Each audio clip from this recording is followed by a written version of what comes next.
महालक्ष्म्यै च विद्महे विष्णुपत्न्यै च धीमहि तन्नो लक्ष्मीः प्रचोदयात्. ಶ್ರೀಗುರುಭ್ಯೋ ನಮಃ. ಹರಿ ಓಂ. ವೀಕ್ಷಕರೇ ನಮಸ್ಕಾರ. ಎಲ್ಲರಿಗೂ ವರಮಹಾಲಕ್ಷ್ಮಿ ಹಬ್ಬದ ಹಾರ್ದಿಕ ಶುಭಾಶಯಗಳು. ನಾವು ಇವತ್ತು ವರಮಹಾಲಕ್ಷ್ಮಿಯ ಹಬ್ಬವನ್ನು ಎಷ್ಟು ಹೊತ್ತಿಗೆ ಮಾಡ್ಕೊಳ್ಬೇಕು, ಹೇಗೆಲ್ಲ ಅದನ್ನು ನಾವು ಪ್ರಿಪೇರ್ ಮಾಡ್ಕೊಳ್ಬೇಕಾಗತ್ತೆ ಅನ್ನೋದನ್ನು ನೋಡೋಣ. ನೋಡಿ, ಈ ವರ್ಷ ಸ್ವಲ್ಪ ಗೊಂದಲದಲ್ಲೇ ಇತ್ತು. ಕೆಲವರೆಲ್ಲ 2ನೇ ತಾರೀಕು 1ನೇ ತಾರೀಕು ಮಾಡ್ಕೊಂಡು ಬಿಟ್ಟಿದ್ದಾರೆ. ಆದರೆ ನಾವು ಯಾವಾಗಲೂ ಪೌರ್ಣಿಮೆಗೆ ಎದುರಾಗಿರ್ತಕ್ಕಂತಹ ಶುಕ್ರವಾರನೇ ಈ ಹಬ್ಬವನ್ನು ಮಾಡ್ಕೊಳ್ಬೇಕಾಗೋದ್ರಿಂದ ಆಗಸ್ಟ್ 8ನೇ ತಾರೀಕು ಈ ಹಬ್ಬವನ್ನು ಆಚರಿಸ್ತಾ ಇರ್ತಕ್ಕಂಥದ್ದು. ಅತಿ ಹೆಚ್ಚಿನ ಸಂಖ್ಯೆಯಲ್ಲಿ 8ನೇ ತಾರೀಕೇನೆ ಈ ಹಬ್ಬವನ್ನು ಆಚರಿಸ್ಕೊಳ್ತಾ ಇರ್ತಕ್ಕಂಥದ್ದು. ಮತ್ತು ಆ ದಿನ ಪೌರ್ಣಮಿ ಕೂಡ ಬೇಗನೆ ಶುರುವಾಗಿಬಿಡುತ್ತೆ. ಹೀಗಾಗಿ ನಾವು ಈ ಹಬ್ಬವನ್ನು, ಮಹಾಲಕ್ಷ್ಮಿಯ ಪೂಜೆಯನ್ನು ಬೇಗನೆ ಮಾಡ್ಕೊಳ್ಬೇಕಾಗತ್ತೆ. ಅದು ಎಷ್ಟೊತ್ತಿಗೆ ಏನು ಅನ್ನೋದನ್ನು ನಾವು ಈ ವಿಡಿಯೋದಲ್ಲಿ ತಿಳ್ಕೊಳ್ತಾ ಹೋಗೋಣ. ನೋಡಿ, ವರಮಹಾಲಕ್ಷ್ಮಿ ಹಬ್ಬ ಬಂತು ಅಂದ್ರೇ ನಮಗೆ ತುಂಬಾ ಸಡಗರ. ಯಾಕೆ ಅಂದರೆ ಇದು ಕೇವಲ ಹಣಕಾಸಿನ ಒಂದು ವ್ಯವಸ್ಥೆಯನ್ನು ನಮಗೆ ಸರಿಪಡಿಸ್ಕೊಡ್ತಾಳೆ ಮಹಾತಾಯಿ ಅನ್ನೋದಷ್ಟೇ ಅಲ್ಲ, ನಮ್ಮ ಎಲ್ಲ ಕೆಲಸ ಕಾರ್ಯಗಳನ್ನು, ಕನಸುಗಳನ್ನು ನನಸಾಗಿಸುವುದಕ್ಕೆ ಆಕೆಯ ಆಶೀರ್ವಾದ ಬೇಕಾಗುತ್ತೆ ನಮಗೆ. ಆಕೆಯೇ ಒಲಿದ್ರೇ ನಾರಾಯಣ ಕೂಡ ಒಲಿತಕ್ಕಂಥದ್ದು. ಹೀಗಾಗಿ ನಾವು ಮಹಾಲಕ್ಷ್ಮಿಯನ್ನು ಎಲ್ಲ ರೀತಿಯಿಂದಲೂ ಕೂಡ ನಾವು ಆಕೆಯನ್ನು ಪೂಜೆ ಮಾಡ್ಕೊಳ್ಳೇಬೇಕಾಗತ್ತೆ. ಎಲ್ಲ ರೀತಿಯ ಫಲಗಳನ್ನು ಪಡ್ಕೊಳ್ಳೋದಕ್ಕೂ ಕೂಡ ನಾವು ಆ ಪೂಜೆಯನ್ನು ಮಾಡ್ಕೊಳ್ಬೇಕಾಗತ್ತೆ. ಇನ್ನು ವರಮಹಾಲಕ್ಷ್ಮಿ ಹಬ್ಬದ ದಿನ ಈ ಗ್ರಹಗತಿಗಳೆಲ್ಲ ಹೇಗಿದೆ ಅಂತ ನಾವು ನೋಡೋದಾದರೆ, ನೋಡಿ, ಯಾವತ್ತು ಮಿಥುನ ರಾಶಿಯಲ್ಲಿಯೇ ಶುಕ್ರ ಮತ್ತು ಗುರುಗ್ರಹರು ಇದ್ದಾರೆ. ಹಾಗೆಯೇ ಕಟಕ ರಾಶಿಯಲ್ಲಿ ಬುಧ ಹಾಗೂ ಸೂರ್ಯಗ್ರಹದ ಸಂಚಾರ ಇರುತ್ತೆ. ಮತ್ತು ಸಿಂಹರಾಶಿಯಲ್ಲಿ ಕೇತುಗ್ರಹರಿದ್ದಾರೆ. ಹಾಗೆಯೇ ಕನ್ಯಾ ರಾಶಿಯಲ್ಲಿ ಕುಜಗ್ರಹರು, ಮತ್ತು ಮಕರ ರಾಶಿಯಲ್ಲಿ ಚಂದ್ರಗ್ರಹರಿರ್ತಾರೆ. ಹಾಗೆಯೇ ಕುಂಭದಲ್ಲಿ ರಾಹುಗ್ರಹರು ಮತ್ತು ಮೀನರಾಶಿಯಲ್ಲಿ ವಕ್ರಿಯಾಗಿ ಶನಿಗ್ರಹರ ಸಂಚಾರ ಇರ್ತಕ್ಕಂಥದ್ದು. ಹೀಗಿರುವಾಗ ಮತ್ತು ಅವತ್ತೇನಾಗುತ್ತೆ ಅಂತಂದರೆ, ಇದು 2 ಗಂಟೆ ಮೇಲೆ ಪೌರ್ಣಮಿ ಶುರುವಾಗಿಬಿಡುತ್ತೆ, ಪೌರ್ಣಮಿ ತಿಥಿ ಬಂದುಬಿಡುತ್ತೆ. ಹೀಗಾಗಿಯೇ ನಾವು ಬ್ರಾಹ್ಮಿ ಮುಹೂರ್ತದಲ್ಲಿಯೇ ಅವತ್ತು ವರಮಹಾಲಕ್ಷ್ಮಿ ವ್ರತವನ್ನು ಆಚರಿಸ್ಕೊಳ್ತಕ್ಕಂಥದ್ದು ಬಹಳನೇ ಒಳ್ಳೆಯದು. ಒಂದು 4ರಿಂದ 4:15 ಒಳಗಡೆ ನಾವು ಪೂಜೆಯನ್ನು ಮಾಡ್ತಕ್ಕಂಥದ್ದು ತುಂಬಾ ಒಳ್ಳೆಯದು. ಇಲ್ಲಾಂದರೆ ನಾವು ಮಧ್ಯಾಹ್ನ ಮಾಡ್ಕೊಳ್ಬೇಕಾಗತ್ತೆ. ಒಂದು 12:30ರಿಂದ 12:50 ಮಾಡ್ಕೊಳ್ಬೇಕಾಗತ್ತೆ. ಯಾಕೆಂದರೆ ನೀವು ರಾಹುಕಾಲ, ಗುಳಿಕ ಕಾಲ, ಯಮಗಂಟ ಕಾಲ ಇದೆಲ್ಲವನ್ನು ನೋಡಿಕೊಂಡು ಮಾಡಬೇಕಾಗತ್ತೆ. ಇನ್ನು ಸಂಜೆ ಗೋಧೂಳಿ ಮುಹೂರ್ತದಲ್ಲಿ ಮಾಡಬಹುದು. ಆದರೆ ಈ ಸಲ ಏನಾಗಿದೆ ಅಂದರೆ ಅಷ್ಟೊತ್ತಿಗೆ ಪೌರ್ಣಮಿ ತಿಥಿ ಬಂದುಬಿಟ್ಟಿರುತ್ತೆ.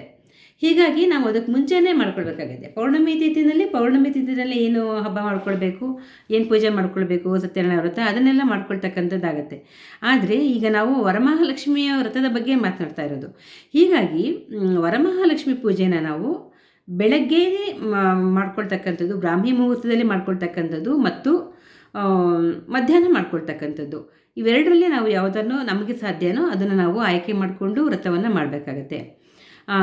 ಎಲ್ಲವನ್ನೂ ನೋಡಿದಾಗ ನಾವು ಲೆಕ್ಕಾಚಾರ ಹಾಕಿ ಬ್ರಾಹ್ಮಿ ಮುಹೂರ್ತದಲ್ಲಿ ಅತ್ಯಂತ ಒಳ್ಳೆಯದು ಅಂತ ಅನಿಸುತ್ತೆ. ಯಾಕೆಂದರೆ ಹಿಂದಿನ ದಿನವೇ ಎಲ್ಲ ನಾವು ವ್ಯವಸ್ಥೆಯನ್ನು ಮಾಡಿಕೊಂಡು ನಿಮ್ಮ ಸಂಪ್ರದಾಯದ ಪ್ರಕಾರ, ಯಾಕೆ ಅಂತಂದರೆ ನಾವು ಹೀಗೆ ಮಾಡಿ ಅಂತ ಯಾವುದೇ ಜ್ಯೋತಿಷ್ಯರು ಹೇಳೋಕ್ಕಾಗಲ್ಲ. ಯಾಕೆಂದರೆ ಮೊದಲಿಂದಲೂ ಸಂಪ್ರದಾಯಬದ್ಧವಾಗಿ ನಮ್ಮ ಮನೆಯಲ್ಲಿ ಯಾವ ರೀತಿ ಕಳಶ ಇಡ್ತೀವಿ, ಕೆಲವ್ರ ಮನೆಯಲ್ಲಿ ಕಳಶದಲ್ಲಿ ನೀರು ತುಂಬಿ ಇಡ್ತಾರೆ, ಕೆಲವ್ರ ಮನೆಯಲ್ಲಿ ಅಕ್ಕಿ ಮತ್ತು ಈ ಒಣ ಹಣ್ಣುಗಳು, ಖರ್ಜೂರ, ದ್ರಾಕ್ಷಿ, ಕಲ್ಸಕ್ಕರೆ ಮತ್ತು ಚಿಲ್ಲರೆ ಕಾಸುಗಳು ಇದನ್ನೆಲ್ಲವನ್ನು ಇಟ್ಟು ಮೇಲ್ಗಡೆ ತೆಂಗಿನಕಾಯಿ ಇಟ್ಟು ಮಾವಿನ ಎಲೆಯನ್ನು ಹಾಕಿ ಮೇಲೆ ತೆಂಗಿನಕಾಯನ್ನು ಇಟ್ಟು ಕಳಶವನ್ನು ರೆಡಿ ಮಾಡಿ ಸ್ಥಾಪನೆ ಮಾಡ್ತಾರೆ. ಹೀಗೆಲ್ಲ ಇರುತ್ತೆ. ಹೀಗಾಗಿ ಅವರವರ ಸಂಪ್ರದಾಯದ ರೀತಿಯಲ್ಲಿ ಅವರು ಒಂದು ಕಳಶ ಸ್ಥಾಪನೆಯನ್ನು ಮಾಡ್ಕೊಳ್ಬೇಕಾಗತ್ತೆ, ಪೂಜೆಯನ್ನು ಮಾಡ್ಕೊಳ್ಬೇಕಾಗತ್ತೆ. ಆದರೆ ಪೂಜೆ ಮಾಡ್ಕೊಳ್ತಕ್ಕಂತಹ ಸಮಯದ ಬಗ್ಗೆ ಮಾತ್ರ ಇಲ್ಲಿ ನಾನು ಹೇಳ್ತಾ ಇರ್ತಕ್ಕಂಥದ್ದು. ಬ್ರಾಹ್ಮಿ ಮುಹೂರ್ತದಲ್ಲಿ ಮಾಡ್ಕೊಳ್ಳೋದು ಒಳ್ಳೆಯದು, ಅಥವಾ ಮಧ್ಯಾಹ್ನ ಮಾಡ್ಕೊಳ್ತಕ್ಕಂಥದ್ದು ಬಹಳನೇ ಒಳ್ಳೆಯದಾಗತ್ತೆ. ನೀವು ಒಂದು 12:25ರಿಂದ 12:50 ಮಾಡ್ಕೊಳ್ಳಿ ಮಧ್ಯಾಹ್ನ. ಆದರೆ ಬೆಳಗ್ಗೆ ಆದರೆ ನೀವು 4ರಿಂದ ಒಂದು 4:15 ತನಕ ದೇವರಿಗೆ ದೀಪವನ್ನು ಹಚ್ಚಿ ಏನೇನೆಲ್ಲ ಹಣ್ಣುಗಳನ್ನು ತಂದಿರ್ತೀರ ಅದನ್ನೇ ನೀವು ನೈವೇದ್ಯವನ್ನು ಮಾಡಿ ಹೂವಿನ ಅಲಂಕಾರವನ್ನು ಮಾಡ್ತಕ್ಕಂಥದ್ದು. ಆಮೇಲೆ ನೀವು ತಿಂಡಿ ಅದೇನೇನು ಬೇರೆ ಇದನ್ನೆಲ್ಲ ಭಕ್ಷ್ಯ ಭೋಜನಗಳನ್ನು ನೀವು ತಯಾರಿಸ್ಕೊಳ್ತಕ್ಕಂಥದ್ದನ್ನೆಲ್ಲ ಮಾಡ್ಕೊಳ್ಬಹುದು. ಯಾಕೆಂದರೆ ಸಂಜೆ ಗೋಧೂಳಿ ಮುಹೂರ್ತದಲ್ಲಿ ನೀವು ವರಮಹಾಲಕ್ಷ್ಮಿ ವ್ರತವನ್ನು ಮಾಡಲಿಕ್ಕಾಗಲ್ಲ, ಬೇರೆ ಯಾವುದಾದ್ರೂ ಪೂಜೆಯನ್ನು ನೀವು ಮಾಡ್ಕೊಳ್ಬೋದು. ಆದರೆ ವರಮಹಾಲಕ್ಷ್ಮಿ ವ್ರತವನ್ನು ನೀವು ಮಾಡ್ಕೊಳ್ಳಿಕ್ಕೆ ಸಾಧ್ಯ ಇಲ್ಲ. ಹೀಗಾಗಿ ಇಲ್ಲಿ ನಿಮಗೆ ಸಿಗ್ತಕ್ಕಂಥದ್ದು ಕೇವಲ ಬ್ರಾಹ್ಮಿ ಮುಹೂರ್ತ ಮತ್ತು ಮಧ್ಯಾಹ್ನ ಇಷ್ಟಿರುತ್ತೆ. ಇವೆರಡೂ ಇದರಲ್ಲಿ ನೀವು ಮಾಡ್ಕೊಳ್ಳಿ. ಇನ್ನು ಗೋಧೂಳಿ ಮುಹೂರ್ತದಲ್ಲಿ ಯಾವುದೇ ಕಾರಣಕ್ಕೂ ಮಾಡೋಕ್ಕಾಗಲ್ಲ, ಯಾಕೆಂದರೆ 2 ಗಂಟೆ ಮೇಲೇ ಮಧ್ಯಾಹ್ನ 2 ಗಂಟೆ ಮೇಲೇ ಪೌರ್ಣಮಿ ತಿಥಿ ಶುರುವಾಗ್ಬಿಟ್ಟಿರುತ್ತೆ. ಹೀಗಾಗಿ ಸಾಧ್ಯ ಆಗೋದಿಲ್ಲ. ಅವಾಗೇನಾದರೆ ನೀವು ಸತ್ಯನಾರಾಯಣ ಪೂಜೆ ಅದು ಇದು ಇದೆಲ್ಲ ನೀವು ಮಾಡ್ಕೊಳ್ಬಹುದಾಗಿರುತ್ತೆ. ಆ ಸಮಯದಲ್ಲಿ ಲಕ್ಷ್ಮಿಯನ್ನು ನೆನೆಸ್ಕೊಳ್ಳೋದು ಬೇರೆ, ಅದು ಬೇರೆ ಪ್ರಶ್ನೆ. ಆದರೆ ವರಮಹಾಲಕ್ಷ್ಮಿ ವ್ರತ ಅಂತ ಮಾಡೋದಾದರೆ ಈ 2 ಸಮಯದಲ್ಲಿ ನೀವು ಮಾಡ್ಕೊಳ್ಬೇಕಾಗತ್ತೆ. ಮತ್ತು ಆವಾಗ ಮುತ್ತೈದೆಯರಿಗೆ ನೀವು ಕೊಡ್ತಕ್ಕಂಥದ್ದು ಆದಷ್ಟು ದಾಳಿಂಬೆ ಮತ್ತು ಹಸಿರು ಬ್ಲೌಸ್ ಪೀಸ್ಗಳು, ಹಸಿರು ಬಳೆ ಇವುಗಳನ್ನು ನೀವು ಬಳಸ್ತಕ್ಕಂಥದ್ದು ಬಹಳನೇ ಒಳ್ಳೆಯದು. ದಾಳಿಂಬೆ, ಬಾಳೆಹಣ್ಣು ಇವುಗಳನ್ನು ನೀವು ಮುತ್ತೈದೆಯರಿಗೆ ಕೊಡ್ತಕ್ಕಂಥದ್ದು. ಹಾಗೆಯೇ ದೇವಿಗೆ ಕುಂಕುಮಾರ್ಚನೆ ಮತ್ತು ಅರಿಶಿನವನ್ನು ಸ್ವಲ್ಪ ಮಾಡಿ ನಂತರ ಕುಂಕುಮಾರ್ಚನೆಯನ್ನು ಮಾಡ್ಕೊಳ್ತಕ್ಕಂಥದ್ದು ತುಂಬಾ ಒಳ್ಳೆಯದಾಗತ್ತೆ. ಹಾಗೆಯೇ ಇಲ್ಲಿ ವರಮಹಾಲಕ್ಷ್ಮಿ ಹಬ್ಬದಲ್ಲಿ ನೀವು ಯಾವುದೇ ಕಾರಣಕ್ಕೂ ಕೂಡ ಒಂದು ತಿಳ್ಕೊಳ್ಳಿ, ಯಾವುದೇ ಕಾರಣಕ್ಕೂ ಕೂಡ ಹಣವನ್ನು ನೀವು ಪ್ರದರ್ಶನಕ್ಕೆ ಇಡ್ತಕ್ಕಂಥದ್ದು ಒಳ್ಳೆಯದಲ್ಲ. ಹಣವನ್ನು ಪ್ರದರ್ಶನಕ್ಕೆ ಇಡಬೇಡಿ. ಯಾಕೆಂದರೆ ಲಕ್ಷ್ಮಿ ಲಜ್ಜಾನ್ವಿತೆ ಅಂತ ಹೇಳ್ತಾರೆ, ಆಕೆಗೆ ತುಂಬ ನಾಚಿಕೆ ಅಂತೆ. ಹಾಗಾಗಿ ಅವಳನ್ನು ಪ್ರದರ್ಶನಕ್ಕೆ ಇಟ್ಟರೆ ನನ್ನನ್ನು ಪ್ರದರ್ಶನಕ್ಕೆ ಇಟ್ಟಿದೆ ಅಂತ ಕೇಳ್ತಾಳಂತೆ. ಹೀಗಾಗಿ ಈಗ ನೋಡಿ, ನಾವೆಲ್ಲ ಮುಂಚೆ ಎಲ್ಲ ಎಷ್ಟೊಂದು ನೋಟುಗಳನ್ನ ಎಲ್ಲ ತಂದು ಲಕ್ಷ್ಮಿ ಮುಂದೆ ಎಲ್ಲ ಇಟ್ಟು ಎಲ್ಲ ತುಂಬ ಜನ ಮಾಡ್ತಾಯಿದ್ದು. ಆದರೆ ಹಾಗೆಲ್ಲ ಮಾಡಿಕೊಂಡು ಅದರಿಂದ ತುಂಬ ವ್ಯತಿರಿಕ್ತ ಪರಿಣಾಮಗಳನ್ನು ಅನುಭವಿಸಿ ಹೇಳ್ತಾ ಇರ್ತಕ್ಕಂಥದ್ದು ಏನಪ್ಪ ಅಂದರೆ, ಯಾವುದೇ ಕಾರಣಕ್ಕೂ ಕೂಡ ದುಡ್ಡನ್ನು ಪ್ರದರ್ಶನಕ್ಕೆ ಇಟ್ಕೊಳ್ಬೇಡಿ. ಬೇಕಾದರೆ ಕಳಶದ ಒಳಗಡೆಗೆ ಬೇಕಾದರೆ ಸ್ವಲ್ಪ ಚಿಲ್ಲರೆ ಕಾಸು ನೋಟು ಏನು ಬೇಕಾದರೂ ಹಾಕಿ. ಅಂದರೆ ಅದು ಯಾವಾಗ ನಿಮ್ಮ ಸಂಪ್ರದಾಯದಲ್ಲಿ ಕಳಶದೊಳಗೆ ಅಕ್ಕಿಯನ್ನು ಮತ್ತು ಈ ಒಣಹಣ್ಣುಗಳನ್ನು ಹಾಕ್ತಕ್ಕಂಥ ಸಂಪ್ರದಾಯ ಇರೋರು ಮಾತ್ರ ದುಡ್ಡನ್ನು ಕೂಡ ಬೇಕಿದ್ದರೆ ಅದರ ಒಳಗಡೆ ಹಾಕ್ಬೋದು, ನಾಣ್ಯಗಳನ್ನು ಅಥವಾ ನೋಟುಗಳನ್ನು ಹಾಕ್ಬೋದು ಅಕ್ಕಿ ಒಳಗಡೆ. ಆದರೆ ಬೇರೆ ರೀತಿಯಲ್ಲಿ ಕಳಶವನ್ನು ಇಟ್ಕೊಳ್ತಕ್ಕಂಥವ್ರು, ಕೆಲವರೆಲ್ಲ ಜಲವನ್ನು ಹಾಕತಕ್ಕಂಥವ್ರು ಸಾಧ್ಯವಾಗೋದೆ. ಬೇಕಿದ್ರೆ ಚಿಲ್ಲರೆ ಕಾಸಷ್ಟು ಮಾತ್ರ ಹಾಕ್ತಕ್ಕಂಥದ್ದು, ಅಷ್ಟು ಮಾಡ್ಕೊಳ್ಬಹುದೇ ಬಿಟ್ಟರು ಬೇರೆ ಏನು ಮಾಡೋಕ್ಕಾಗೋದಿಲ್ಲ. ಹೀಗಾಗಿ ಈ ವಿಡಿಯೋದ ಮುಖ್ಯ ಉದ್ದೇಶ ಏನಾಗಿತ್ತಪ್ಪ ಅಂತಂದರೆ, ಒಂದು ವರಮಹಾಲಕ್ಷ್ಮಿಯ ಪೂಜೆಗೆ ಸಮಯ ಇರತಕ್ಕಂಥದ್ದು, ಮತ್ತು 2 ಗಂಟೆ ಮೇಲೇ ನಿಮಗೆ ಪೌರ್ಣಮಿ ತಿಥಿ ಆರಂಭ ಆಗಿಬಿಡುತ್ತೆ. ಹೀಗಾಗಿ ಗೋಧೂಳಿ ಮುಹೂರ್ತ ಕೂಡ ನಿಮಗೆ ಸಿಗೋದಿಲ್ಲ.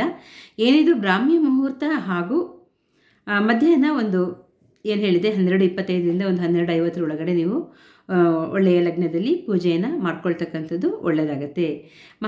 ವರಮಹಾಲಕ್ಷ್ಮಿ ಇರ್ತಕ್ಕಂಥವಳು ಎಲ್ಲರಿಗೂ ಕೂಡ ಎಲ್ಲರ ಬಡತನವನ್ನು ಹೋಗಲಾಡಿಸಲಿಕ್ಕೆ ಅಂತಲೇ ಪ್ರತಿ ವರ್ಷ ಬರ್ತಾಳೆ. ಯಾಕೆಂತಂದರೆ ಯಾರು ಕೂಡ ನೋಡಿ, ಇವತ್ತು ಕತ್ತಲೆ ಇದ್ದರೆ ನಾಳೆ ಬೆಳಗ್ಗೆ ಆಗಲೇಬೇಕು ಅಲ್ವ. ಹಾಗಾಗಿ ಎಲ್ಲರಿಗೂ ಕೂಡ ಒಂದೊಂದು ಟೈಮ್ ಅಂತಕ್ಕಂಥದ್ದು ಇರುತ್ತೆ. ಜಾತಕದಲ್ಲಿ ಎಷ್ಟೇ ದೋಷ ಇದ್ದರೂ ಸಹ, ಜಾತಕದಲ್ಲಿ ಎಷ್ಟೇ ಬಡತನ ಇದೆ ಅಂತ ಇದ್ದರೂ ಸಹ, ಈ ಬರ್ತಕ್ಕಂತಹ ಹಬ್ಬಗಳು, ಅಲ್ಲಿ ಸಿಗ್ತಕ್ಕಂತಹ ಮುಹೂರ್ತಗಳು, ಒಳ್ಳೆಯ ಲಗ್ನಗಳು, ಇದರಿಂದ ನಾವು ಬಡತನವನ್ನು ಹೋಗಲಾಡಿಸ್ಕೊಳ್ಳೋದಕ್ಕೆ ಒಂದು ಸದವಕಾಶವನ್ನು ಇಂತಹ ಹಬ್ಬಗಳು ನಮಗೆ ಕೊಡುತ್ತವೆ. ಹೀಗಾಗಿ ವರಮಹಾಲಕ್ಷ್ಮಿ ಹಬ್ಬ ಕೂಡ ಬಡತನವನ್ನು ಹೋಗಲಾಡಿಸಲಿಕ್ಕೆ ಇರ್ತಕ್ಕಂತಹ ಒಂದು ಹಬ್ಬ ಕೂಡ. ಹಾಗೆಯೇ ನಿಮ್ಮೆಲ್ಲ ಕನಸುಗಳನ್ನು ನನಸು ಮಾಡಿಸಲಿಕ್ಕೆ ಅವಕಾಶ ಮಾಡಿಕೊಡ್ತಕ್ಕಂತಹ ಹಬ್ಬ ಕೂಡ ಆಗಿರುತ್ತೆ. ಈ ಬಡತನವನ್ನು ಹೋಗಲಾಡಿಸ್ಕೊಳ್ಬೇಕು ಅಂತ ಇರ್ತಕ್ಕಂಥವ್ರು ಯಾರೆಲ್ಲ ತೀರಾ ಬಡತನದಿಂದ ಬಳಲ್ತಾ ಇದ್ದಾರೆ, ಅವರು ಕೇವಲ ಒಂದು ದಾಳಿಂಬೆ, 1-2 ಪಚ್ಚಬಾಳೆಯನ್ನು ಇಟ್ಟು ನೀವು ಪೂಜೆ ಮಾಡ್ಕೊಳ್ಳೋದು. ಆದರೆ ಮುಖ್ಯವಾಗಿ ಏನಪ್ಪ ಅಂದರೆ, ಕನಕಧಾರ ಸ್ತೋತ್ರವನ್ನು ಹೇಳಬೇಕಾಗತ್ತೆ. ಕನಕಧಾರ ಸ್ತೋತ್ರವನ್ನು ಹೇಳಿಕೊಂಡ್ರೆ ನಿಮ್ಮ ಬಡತನ ದಿನೇ ದಿನೇ ಕಡಿಮೆ ಆಗ್ತಾ ಅಭಿವೃದ್ಧಿಯು ದಿನೇ ಆಗ್ತಕ್ಕಂಥದ್ದನ್ನು ನೀವು ನೋಡಬಹುದಾಗಿರುತ್ತೆ. ಹೀಗಾಗಿ ಕನಕಧಾರ ಸ್ತೋತ್ರವನ್ನು ಹೇಳ್ಕೊಳ್ಳೋದು ಅಥವಾ ಪ್ಲೇ ಮಾಡೋದನ್ನು ನೀವು ಮರಿಬೇಡಿ. ಹಾಗೆಯೇ ಲಕ್ಷ್ಮಿಯ ಒಂದು ಅಷ್ಟೋತ್ತರವನ್ನು ಕೂಡ ನೀವು ಅವತ್ತಿನ ದಿನ ಹೇಳಿಕೊಂಡು ಪೂಜೆಯನ್ನು ಮಾಡಿಕೊಳ್ಳಿ. ಇದರಿಂದ ಬಹಳನೇ ಒಳ್ಳೆಯದಾಗುತ್ತೆ. ಹೀಗಾಗಿ ಹಬ್ಬದ ಹಿಂದಿನ ದಿನವೇ ಎಲ್ಲ ಪ್ರಿಪ್ರೇಷನ್ ನೀವು ಮಾಡಿಕೊಂಡು ಬ್ರಾಹ್ಮಿ ಮುಹೂರ್ತದಲ್ಲಿ ಪೂಜೆಯನ್ನು ಮಾಡ್ಕೊಳ್ಳಿ. ಅಥವಾ ಸಾಧ್ಯವೇ ಇಲ್ಲ ಅಂತಕ್ಕಂಥವ್ರು ಮಧ್ಯಾಹ್ನ 12:25ರಿಂದ 12:55 ಒಳಗಡೆ ಮಾಡ್ಕೊಳ್ಳಿ. ಮತ್ತು ಗೋಧೂಳಿ ಲಗ್ನ ಸಿಗೋದಿಲ್ಲ. ಹೀಗಾಗಿ ಇವೆರಡೇ ಒಂದು ನಿಮಗೆ ಆಪ್ಷನ್ ಇರ್ತಕ್ಕಂಥದ್ದು, ಇದನ್ನು ಮಾಡ್ಕೊಳ್ಳಿ. ಸತ್ಯನಾರಾಯಣ ವ್ರತ ಮಾಡ್ತಕ್ಕಂಥವ್ರು ಬೇಕಾದರೆ ಸಂಜೆ ಮಾಡ್ಕೊಳ್ಬಹುದು ಅಥವಾ ಅಂತ ಹೇಳ್ತಾ